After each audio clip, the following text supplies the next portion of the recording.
جو خارج کی تاریخ ہے یہ خلفائے راشدین کے دور مبارک سے ہی ہمیں پنپتی ہوئی نظر آ رہی ہے۔ ریزمبلنس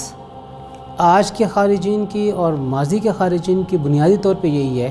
کہ جس طرح وہ اپنے نظریے اور عقیدے کے اندر شدت پسند تھے، آج کے خارجین بھی اپنے نظریے اور عقیدے میں شدت پسند ہے۔ یہ قرآن اچھا پڑھتا ہوا نظر آئیں گے لیکن قرآن کے حلق سے اترتا ہوا نظر نہیں آئے گا۔ وہ بھی اپنے علاوہ کسی اور کو مسلمان سمجھنے کے لیے تیار نہیں تھے اور یہ بھی اپنے علاوہ کسی اور کو مسلمان سمجھنے کے لیے تیار نہیں ہیں۔ جو پاکستان کے عدم تحفظ کی بات کرتے ہیں، پاکستان کی سالمیت کو سبوتاژ کرنے کی بات کرتے ہیں، ہمیں ان کے خلاف کھڑا ہونا ہے۔ بسم اللہ الرحمن الرحیم۔ فتنہ خوارج اسلامی تاریخ میں ایک ایسا فتنہ رہا ہے جس نے نہ صرف عام مسلمانوں کو بلکہ خواص مسلمانوں کے لیے زندگی گزارنے میں پریشانیاں پیدا کی۔ اپنے نظریے،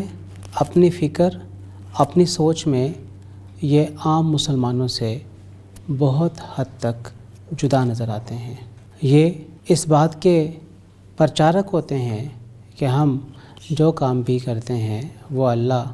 اور اللہ کے رسول کے احکامات کے مطابق کرتے ہیں اور خاص طور پہ قرآن کریم کی ہدایت کو سامنے رکھ کے کرتے ہیں، لیکن انہیں خارجی اس لیے کہا جاتا ہے کہ اس حقیقی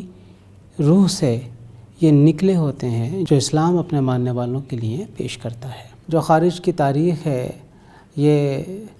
خلفائے راشدین کے دور مبارک سے ہی ہمیں پنپتی ہوئی نظر آ رہی ہے۔ حضرت علی رضی اللہ تعالی عنہ کے دور مبارک میں جب مسلمانوں کے ساتھ معاملہ درپیش ہوا اور اس وقت جنگ جمل ہوئی تو جنگ جمل کے نتیجے میں مسلمانوں کا ایک گروہ ایسا منظر عام پہ آیا جس نے کہا ان الحکم الا للہ، کہ حکم صرف اللہ کا ہی ہوگا، اور یہاں سے ان کی بنیادی طور پہ ابتدا ہوتی ہے۔ اور ایک وقت ایسا بھی آیا کہ جب ان خارجیوں نے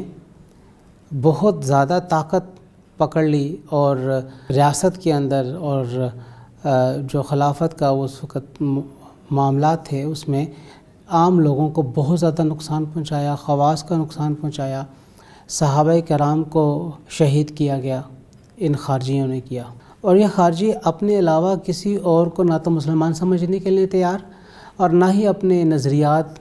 اور فکر اور سوچ کے علاوہ کسی اور کی نظریہ اور فکر کو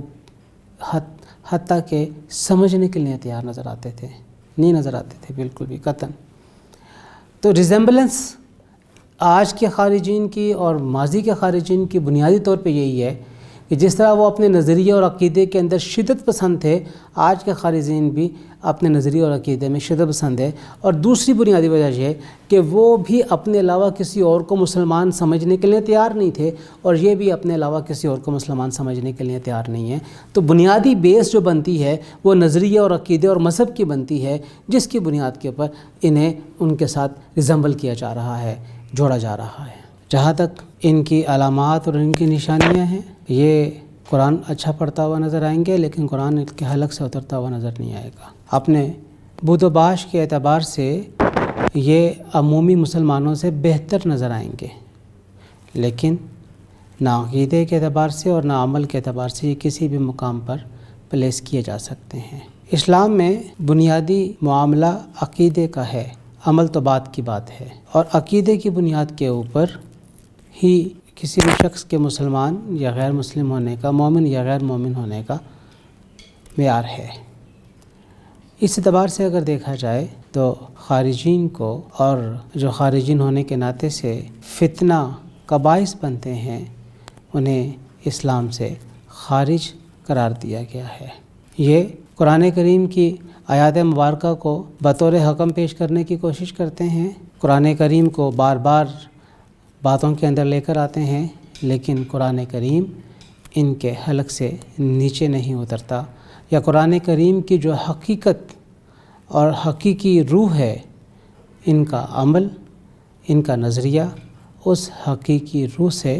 متصادم نظر آتا ہے۔ میں یہ سمجھتا ہوں کہ 2018 کے بعد جب پیغام پاکستان منظر عام پہ آیا ہے اور ادارہ تحقیقات اسلامی نے اس کو ملک بھر میں پھیلانے کی ذمہ داری کو قبول کیا ہے، آن کیا ہے اور چل رہا ہے، تو بہت حد تک علماء اب اس بات کی حقیقت تک پہنچ گئے ہیں کہ پاکستان کا معاملہ اسلامی غیر اسلامی ہونے کے حوالے سے کیا ہے، پاکستان کے بارے میں ہمارا نظریہ کیا ہونا چاہیے، اور پاکستان کی سالمیت اور اس کے تحفظ کے لیے جتنی بھی ایلیمنٹ جو یقینی ہیں ہمیں ان کا ساتھ دینا ہے، اور جو پاکستان کے عدم تحفظ کی بات کرتے ہیں، پاکستان کی سالمیت کو سبوتاژ کرنے کی بات کرتے ہیں، ہمیں ان کے خلاف کھڑا ہونا ہے۔ علماء، میں یہ سمجھتا ہوں کہ 90% اس وقت اس معاملے کے اوپر یکسو ہو چکے ہیں۔